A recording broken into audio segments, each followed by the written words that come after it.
You're describing how you lost 200,000. Well, that was 100,000. But then when I tell you all the other money I lost, it was 100,000. But the story begins that a man couldn't sell a commercial building and you took over the sale of it and you sold it right away. And it was over in the Hawthorne district in Portland. Okay. And so then I sold it to this guy when on a Sunday when it was pouring rain outside. Somebody was living in one side yet, the other side was empty. It was a duplex. And so he bought that. And then the building, when we had the building, one side was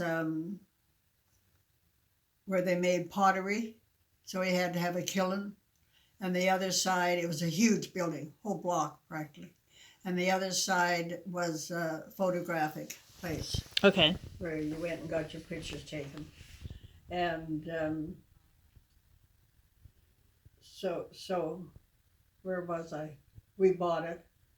And then after we had it for a while, I got tired of all our rentals. We had rentals also in Salem. And so I decided to sell it. And he didn't sell it, and then I sold it. And he lived on one side and rented the other side. And when you do that in a duplex, the other side pays for where you're living. And then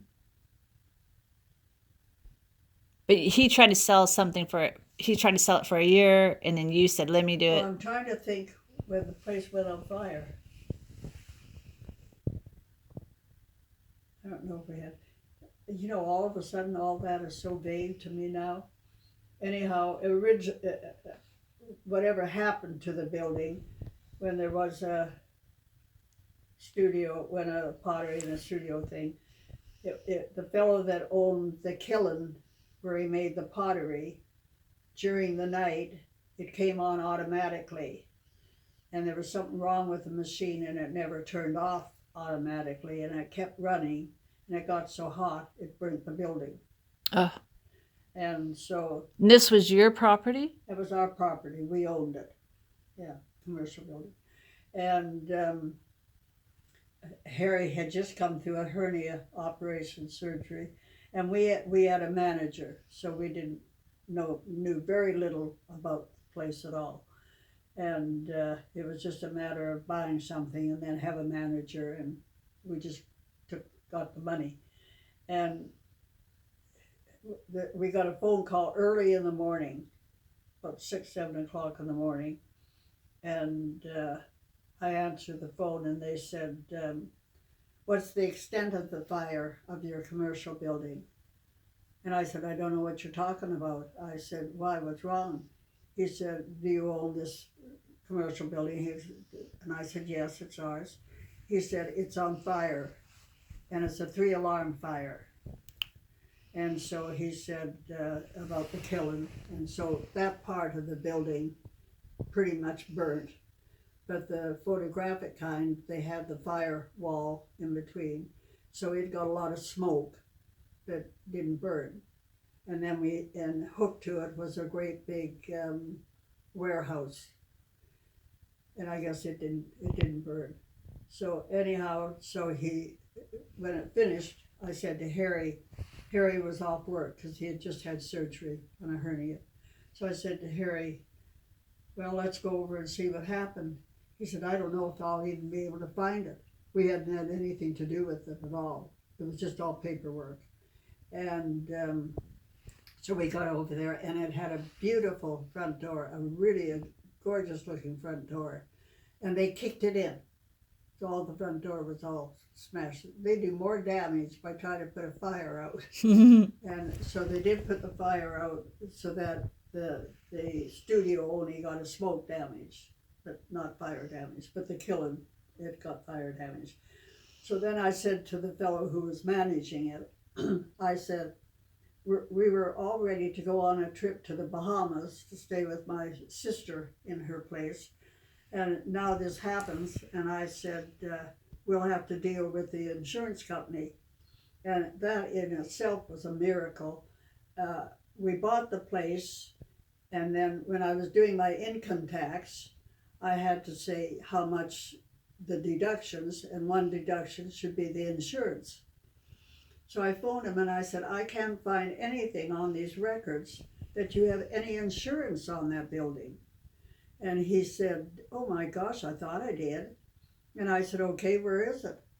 And he said, Who's he? Your property manager or your this husband? is the manager Okay. that's managing the place. And I said, well, I have no record, and if you have no record, I don't have any insurance. And this was in January or February. I think it was February. Do you know what year? Uh, Do you know what year approximately? what What year? year? Oh, 60s, 70s? in the 70s. Okay. And so anyhow, I put insurance on it when the insurance guy said, it's an old building, so do you want double indemnity? And I said, what does that mean? He said that if it burns, you pay enough money that you get today's value on it, not when it was built. Okay. So I said, definitely put double indemnity on it. And then in March, had to be about March, because winter was pretty well over. There wasn't any snow on the ground, so it could have been March or April when we had the fire. And I bought the insurance in February, Wow.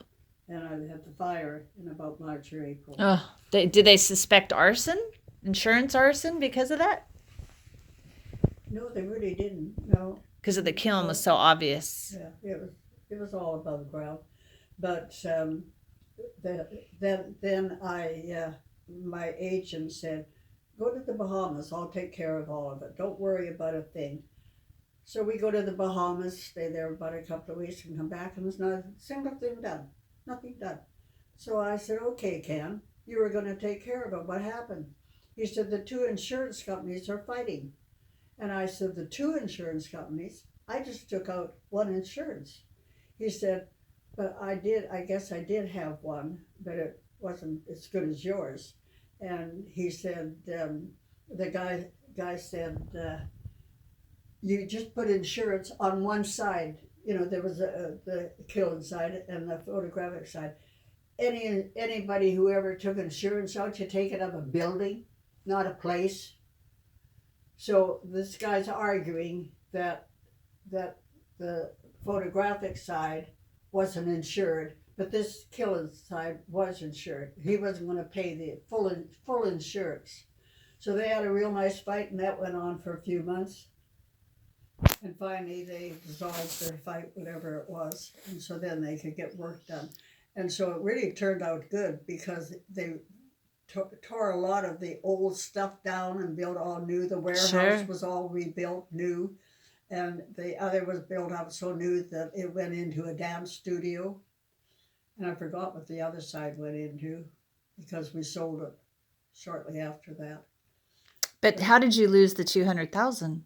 Well, then we got about 100,000 for that, and then a little bit. And then when we sold it, we not only got the 100,000, it was a complicated thing. Somebody had already bought into, I don't know, borrowing money, but anyhow, there was other things involved with it, duplexes, etc. Your loss of use, like your rental loss. So then my friend, I said to him, I put the money in the bank, and I said to him, well, you invested that pretty good, so what else you got up your sleeve? He was in the real estate business. So he said, there's a fellow in Newburgh that has built shopping malls and nursing homes and all kinds of things, and he's going to build a brand new commercial building in Newburgh. So when you go down Roy Rogers Road and you head to Newburgh, when you just get to Newburgh, on your left-hand side, there's a beautiful building there. And that's where $100,000 went. And Meaning you used to put $100,000 to build that? All the money from the commercial building into this investment. Okay. And it was going to be a beautiful commercial building with business on the main floor, apartments on the top floor. And then one building was all completely done. It was beautiful. And Ken could have sold it for $1 million. But the fellow, as much as I didn't like him, I can't even remember his name now, which is a good thing. Anyhow, the fellow that did all the building and that we gave the money to, he wouldn't let him sell it because he wanted that $1 million that he said he would have. And he put it into another building. And he was starting doing that other building. And in the meantime, we were supposed to get interest on that $100,000. And it was a good interest. We never got a dime, never got a penny.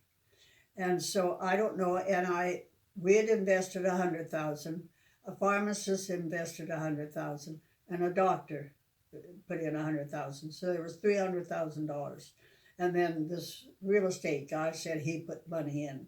But I think when he said it was 300, I think it was our 300. Mm-hmm. But anyhow, so it was at the time when our real estate went so bad, in 04 or 05, and everything went kerplunk.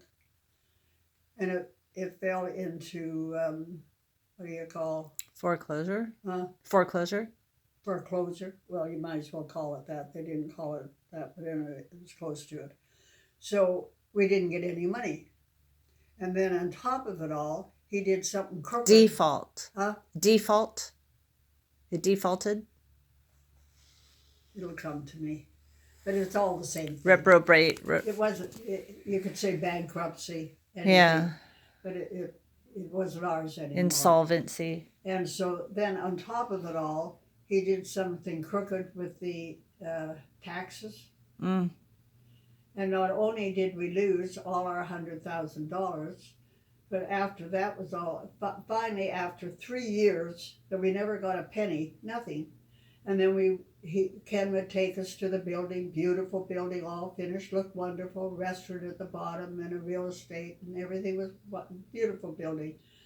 And then I said, well, how come we're not getting any money? Well, he turned that money into another building. And then you're going to keep getting more all the time and you'll get more money. So nobody said anything. They just let it go. So after it had gone for 3 years and we weren't getting any money, and I kept saying to Ken, so why aren't we getting any money? Well, he had this problem and he had that problem. And so you're not going to get any because it fell into what you'd call foreclosure. And so that's it. So I said, and he's still got control of us. He's even if the building died, he's still expecting money. I got a warning sign. The battery's going low. Gonna die. The battery's about to die. Okay. So if there's a conclusion, is there a conclusion? Like you could wrap this up in a lesson or anything? Like, did you lose 100,000 cash? Oh yeah, cash. Okay, get to the cash But part. there was more to that. Oh. Because I'll tell you. Do you want to do it another time? He wanted another $50,000 when we were down south, and my daughter was still here. And we had to. My daughter had to go to the bank to get the $25,000, and my son gave $25,000.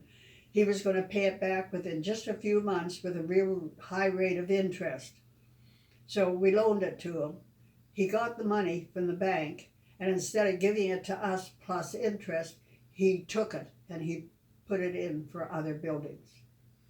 So we lost another $25,000. So my son lost He was like a gambler. He was a gambler.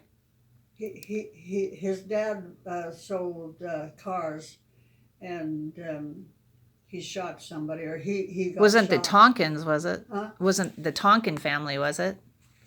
Yeah. Was it the Tonkin? Yeah. The Tonkins? Yeah. The one that owned the car thing and somebody shot him. That was his dad. Oh, maybe that wasn't. No, that's not the Tonkins. I know. I'm mixing I up. don't know why I've forgotten his name right now because I knew it for a long time. But his dad. I'm glad it's all